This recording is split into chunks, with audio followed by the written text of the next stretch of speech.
Football fans, it's that time of the week again when we bring you the latest and greatest South African football podcast. It's the one and only Showcase Podcast. I'm your host, Deshon. With me in studio today is... Yes, now, ladies and gentlemen. Yes, now, football fans. PSL coverage. I'm excited. There's some ups, there's some downs, there's some big news. The major talking point this week is the sacking of Kaizer Chiefs head coach Ntseki. I believe Ntseki is the 7th head coach in the last 5 years for the so-called Glamour Boys. What do you make of that? I compare them to Watford. You know, Watford always changes their coach, and there's no stability in and out, not competing. So it's a big club. Kaizer Chiefs is a big club in South Africa. Top 3, you'd say. If you ask anybody outside of South Africa, it is the big 3 Sundowns, like PSL clubs, yeah. But let's see, we don't know who. Speculations are there's some big names, but it's not surprising to me that he got sacked. I'm gonna get into those big names with you just now, but I need to ask, that sacking culture that started in the Premier League at least, and then it spilled over to other clubs. It actually has come to South Africa, the shores of South Africa. Look at Amazulu FC. Not so long ago, Benny McCarthy was at the helm of Amazulu, where they finished second. Yeah, I mean, Usutu.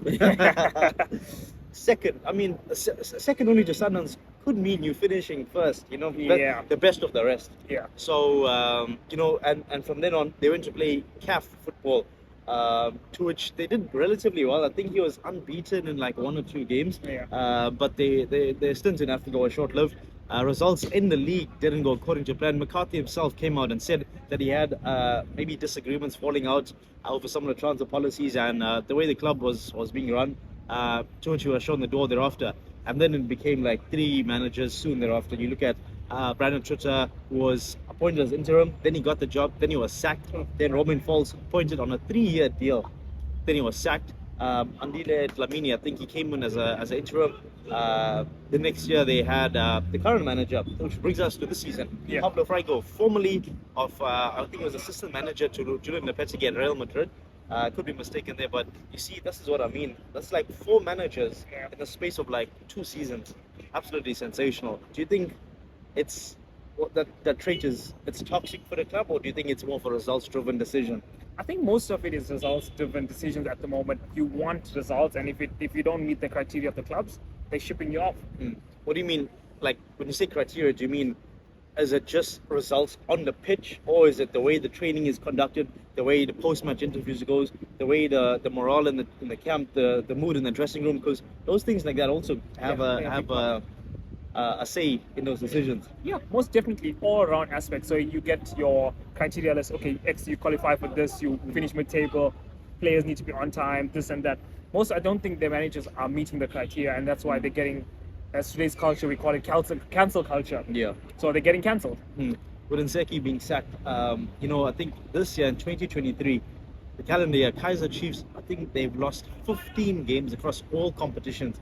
It's the joint most they have lost in a calendar year, and there's still games to play. This could be the worst ever season for Kaizer Chiefs in their PSL history. It's a big club. It's not a pretty sight to say, because they are like poster boys. Like, you get a poster boy. Kaizer Chiefs is a poster boy for South Africa. You get your Sundowns, you get your Pirates, and then you get Chiefs as well. They're poster boys. We can't see them, although we don't support them, but we can't see them fall like this. Let's unpack that MTN 8 semi-final defeat to Mamelodi Sundowns. Now, the first leg, they were leading 1-0 right up until the dying minutes. Junior Majeta plays a cross, and I think Bala might have been at the back, or Mudau, one of them, heads it in to equalize 1-1 draw. The second leg at Atteridgeville, Sundowns take the lead, I think within 10 seconds. 10 seconds. Shalolile latches onto a loose ball from one of the defenders to the goalkeeper. That doesn't latch on. The goalkeeper makes an error, and Shalolile pounces. He sniffs out the chance, finishes it. Do you think that let's say results went a different way? Chiefs come out on top, going to the final, and they win the trophy. Would Ntseki still be here? I'm sure he would. That's what I'm saying. Results matter. How can I explain it to you? Like, It's like Real Madrid as well. Like they don't do so well every year like people think they do in their domestic league. But trophies, Champions League, yeah, that's what I'm saying. Trophies matter. Copa del Rey, yeah. Those trophies do carry weight, and it's like if you come into the office of the owners or the executive shareholders, and it's like, okay, we need to discuss your performance. It's like, hey, there's a trophy for you. Let's talk now.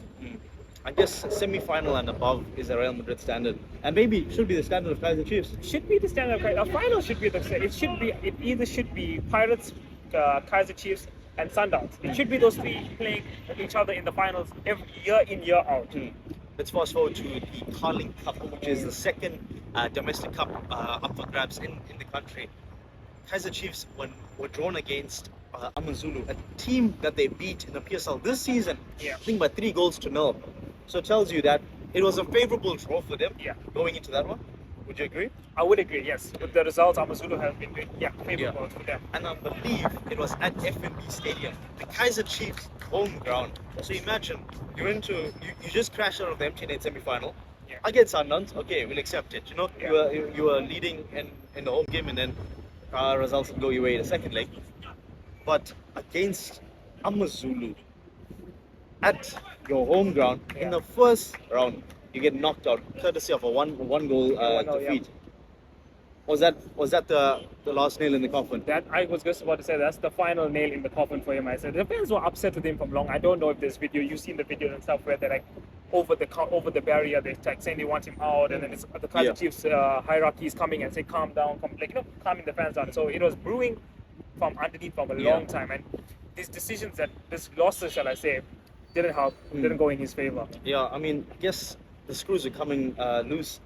Like within the first or second month of the season, I think that the fixture against TS Galaxy was also a home fixture for Kaizer Chiefs, where they the fans started throwing objects at their head coach, at Molefe and Ntseki. I think as early as then the pressure has been on, and it goes back to last season because Arthur Zwane was the head coach of Kaizer Chiefs. He's now being reallocated to, I think he's a technical director or some. He's still in the technical, the backroom staff of the Kaizer Chiefs. And Ntseki was in the backroom of Zwane last season. So it seems like the roles were reversed.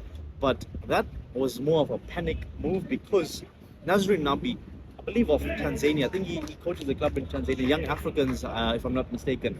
He was heavily linked with a move to Natural and to Kaizer Chiefs throughout the July transfer window. Do you think because that it was a panic decision to appoint Ntseki? I think so as well. I think that the decision making for Kaizer Chiefs in the last few years, hierarchy wise, they haven't seen glory, to be honest with you, in quite some time. And fans are feeling it. Like, you look at it from a fan's point of view. Like, I'm not looking at it from a technical point of view or the coach. Looking from a normal, ordinary fan, I go to work, I want to support my team. They're not giving the fans silverware. They're not giving good results. I'm paying my money to go and see them. They're not playing well. So obviously that, like I said, whatever they're doing up in the head office, shall I say, is not working out for them right now. Speaking of the head office, it's actually owned by the Motorhome family, the hierarchy. Many family members are in various high-profile positions. It is a family-owned club, and it comes back to Nazrin Nabi and what he wanted, because he wanted a new dressing room, and I think there were too many Kaizer Chiefs, legends, former legends, players. They were too long in the game. You look at Dylan Shepherd, Arthur Zwane, even Ntseki himself. So with his experience in a national team, I think it was too high a risk for them to move on to someone of outside of this country, really. Further to that, there was the issue of payment, because if they had to get rid of all the stuff, they would have to pay their contracts out, and on top of that, still pay the entire of Nabi's technical team, and I think it came down to a financial decision. But if you look at it, sorry, but if you look at it, like I said, you go to cup competition, you go to cup finals, you go and play in Africa, so to speak, like how we say you go to Europe and play. Money comes in. Money is not coming in. You only get X amount from your brand sponsors, you get X amount from your sponsors and everything. Money is not going to come in, so how do you revolutionize the side? How do you do a revamp with no cash? And you got players sitting on big contracts. Like the players that don't even start. You're looking at players that don't even start. They don't start, and they're sitting on wages that are. Anyone in particular? Keegan Dolly. Nobody comes to mind then. Yeah, Keegan Dolly. No one comes to mind. No one comes to mind. Yeah, that's what I'm saying. Where does the money come from? It's okay. Leave out your brand sponsors. There's no like you finishing like not in the good half of the table. You're not qualifying for Africa. You're not going into like the MTNA getting 8 million, so to speak. You're not getting 8 million. So it's hard, like you're saying, it's hard for them to do a renaissance and change up the staff, change up the back room. Because like I said, Meg, you said, maybe that's what's needed for Chiefs. Maybe get in a new set, like how you see these other local clubs, like Pirates are trying it, Amazulu are trying it. TS Galaxy as well, the whole of the, I think the Croatians. Yeah, they're getting this European, maybe it's time, Europe to play European ball. Yeah, I mean, just last night we witnessed 2 Spanish head coaches go head to head in the DStv Premiership. It's the first time ever in PSL history that 2 Spanish head coaches have gone head to head coaching their respective teams, and they played out a goalless draw, and an entertaining one of that. Yeah, I was there. You was there. I think you were there. How you got there? No, it was good. I didn't expect off the game. I didn't expect there to be so many fans there yesterday. It was atmosphere for a Tuesday night game. About 30,000 fans at the stadium. I was like expecting to go there. The game was at 7:30. It was like 20:07. We'll get there early and stuff. Roads are blocked out. Metro full on the road. Yeah, it was a good experience, but entertaining football nonetheless. You mentioned African football in your comments just now. Yeah. And, under Gavin Hunt, Kaizer Chiefs did play in Africa. I think they went to, I think it might be Tanzania if I'm not mistaken. And then you look now at how far off the perch they've fallen. They've had many high-profile managers. Gavin Hunt was a high-profile manager. It still is, actually. I look at Ernst Mundenstrop, Stuart Baxter. I think he finished second with them. Yeah. Probably took them as far as they could. They lost the title on the day, and they've had managers thereafter. Do you think they should have kept faith with any of those managers, or do you think none of them were the title? With me, it comes down to I have a theory. It's called the David Moyes theory. Okay, here we go. Yeah, here we go. Yeah. So I believe like similar situation, like how Manchester United, when they first appointed David Moyes. I said if they gave David Moyes the time, they gave him the money that they gave Louis van Gaal, they gave him the opportunities that they gave Louis van Gaal, I'm sure he would have done much better than he did. Maybe these managers are not getting their time to do that, grow into the club, grow into philosophies, because philosophy is a big part of football as well. Each manager has, like you said, Gavin Hunt could have a different style of philosophy to Stuart Baxter. And that will implicate their various changes on the team. Yes, it will. And players need time to adjust to these managers. The style of the managers, yeah. Does any manager come to mind that could actually take the reins? I know one superstar manager that I want him back. Drop names. Name names. I want him back. I want this man back in South Africa. Pitso Matsemane. I need him back. Tribal leader, Chief Kulu Baba. I need you back here, my brother. Do you actually think it's within Kaizer Chiefs' power to bring him back? I hope the name Kaizer Chiefs holds power to bring him. I would want to believe that Kaizer Chiefs as a franchise, as a club, as an entity can attract him. Bro, if he comes back to South Africa, your football will be wow. He's currently on UAE dollar, so can the rands match up? The rands and the nairas. Yeah. Can the paper stack? I don't know.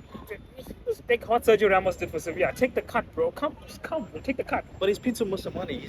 He'll be heavily linked with every club on African continent. Yeah, but if he comes in, title race, it's not a one-horse race anymore. Mamelodi Sundowns, not them anymore. I don't want to say anything else. Okay, let's just put a pin in that conversation. Yeah. Let's look forward to this week's game. Currently, Calvin Johnson has been appointed as the interim head manager of Kaizer Chiefs. His first fixture is against Golden Arrows, second place.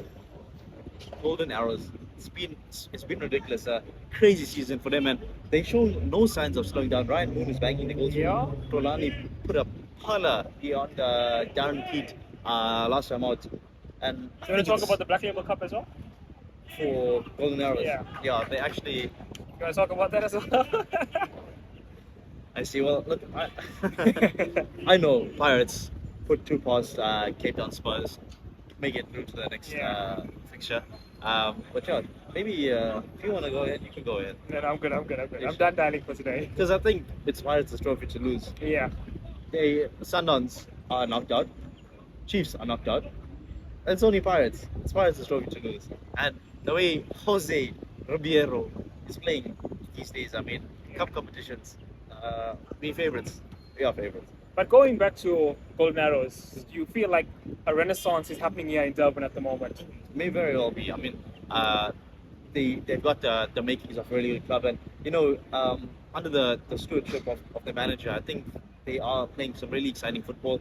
I don't think the goals are going to dry up. They've got, I think, 5 different goal scorers in their current lineup, and I think that they will have enough in this fixture against Kaizer Chiefs. Do you think? I'm scared for Kaizer Chiefs. Yeah. Kaizer Chiefs should be scared for Golden Arrows as well. Durban is not. Hey, clubs are coming out from here. And you saw yesterday AmaZulu held Pirates to a 0-0. Yeah. So these Durban clubs, we've got something about us at the moment. What's your prediction in this one? I'm going for a 1-0 Golden Arrows win. Just one. Yeah, just one. Okay, moving along to well, you mentioned Pirates. They did come off the back of a goalless draw against AmaZulu. They are at their home stadium in Soweto, playing at Lana Stadium. This time out against. Oh, is that so? Is that so? No. JK. Against Polokwane City. Polokwane City currently 5th. I mean, that's like sensational considering they were in the NFD last season, and now they're going toe to toe with some of the biggest clubs in the country.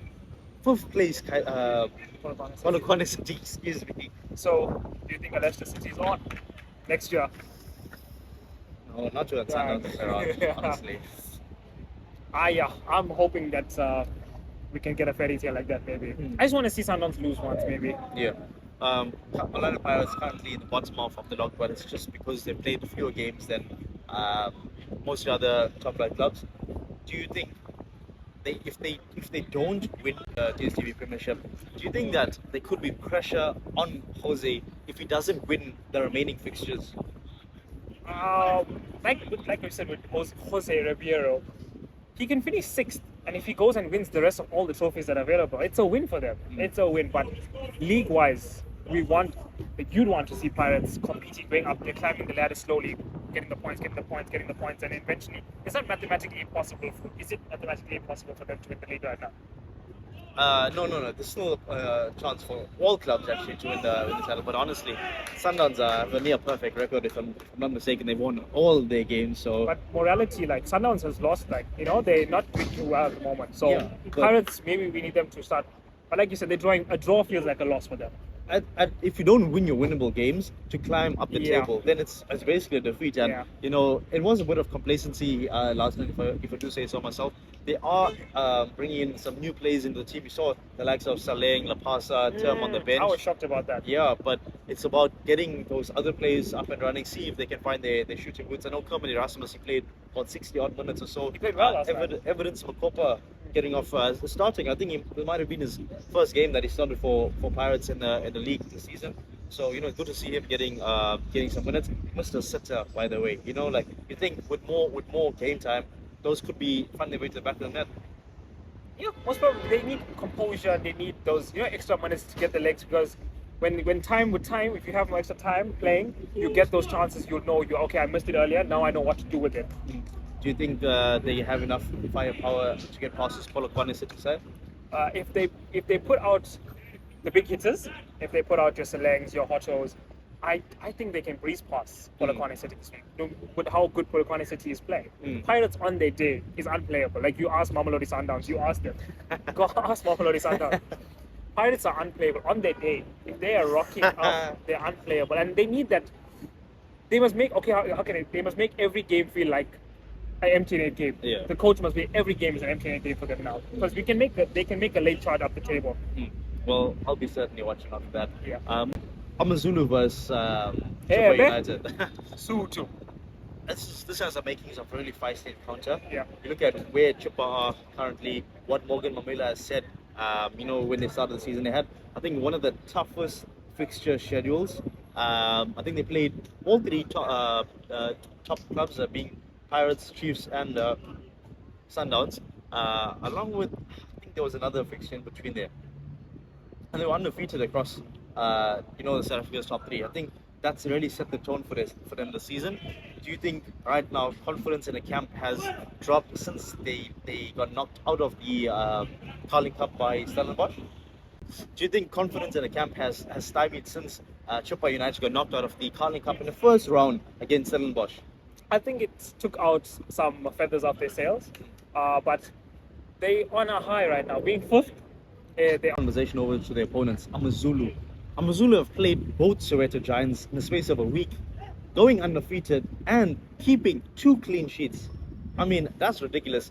Across their previous, I think 3 or 4 league outings, they've kept across their previous 4 fixtures, they've kept 3 clean sheets. So currently, they're building quite a solid defense. That's probably why Veli Moto gets called up to the national team, you know?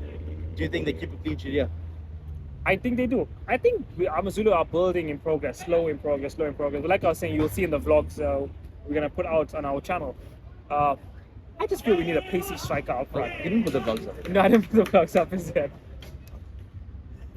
The fans are waiting. Yeah, like I said, for phone the editor there. He's on it. Bro's on leave. Okay, yeah. Yeah. But I just feel Amazulu just needs a pacey forward. Like, I know you were telling me last night there's some good forwards Amazulu has, but they just need some pace because they're shutting out the likes of Pirates, the likes of Kaizer Chiefs. They're shutting out the big hitters. Now we just need to build going forward. Yeah.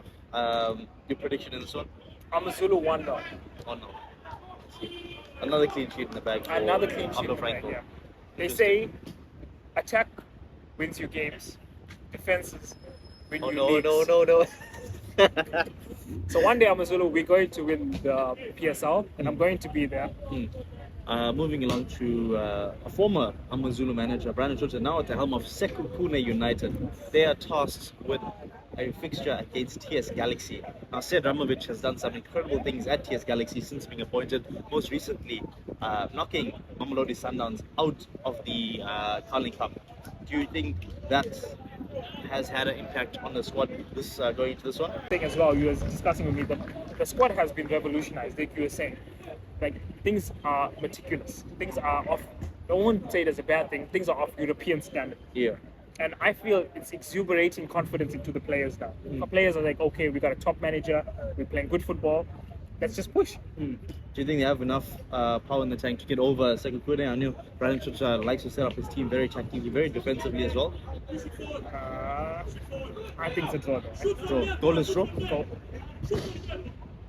Yeah, goalless draw. Interesting.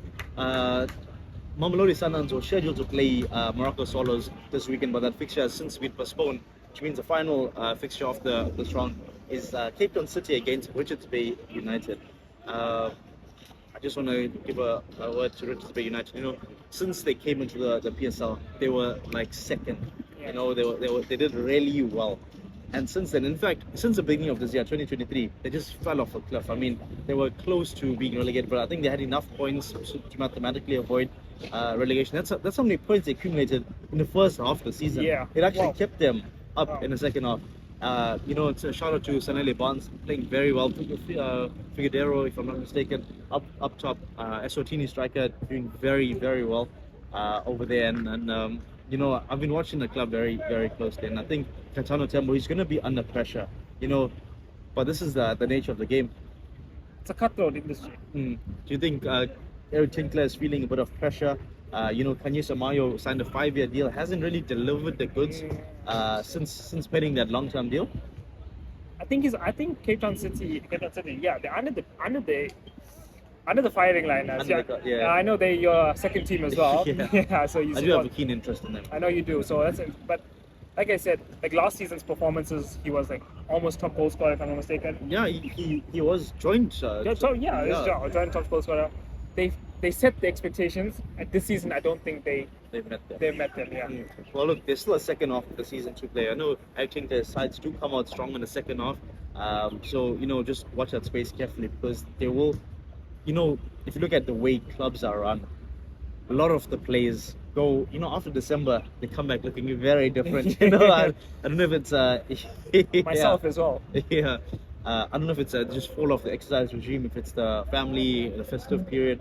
But maybe it's down to discipline as well. I think Eric Tinkler, that's when he strikes. I think that's where he sort of found the Conte mentality. Yeah, exactly. And I think that's what will help them in the second half of the season. But this time out, I think Richards Bay get one over them. Wow. Yeah, I think Richards Bay could be things could be gelling for them. But your prediction on this one? I'd say Cape Town City has the goods. I'd say a 1-0 victory. 1-0 victory. Yeah. Okay, lovely. Well, look, that brings us to the end of this week's PSL preview. Don't forget to hit that subscribe button if you haven't already, and like the video. You can let us know in the comments what you want us to talk about next. And until then, be well.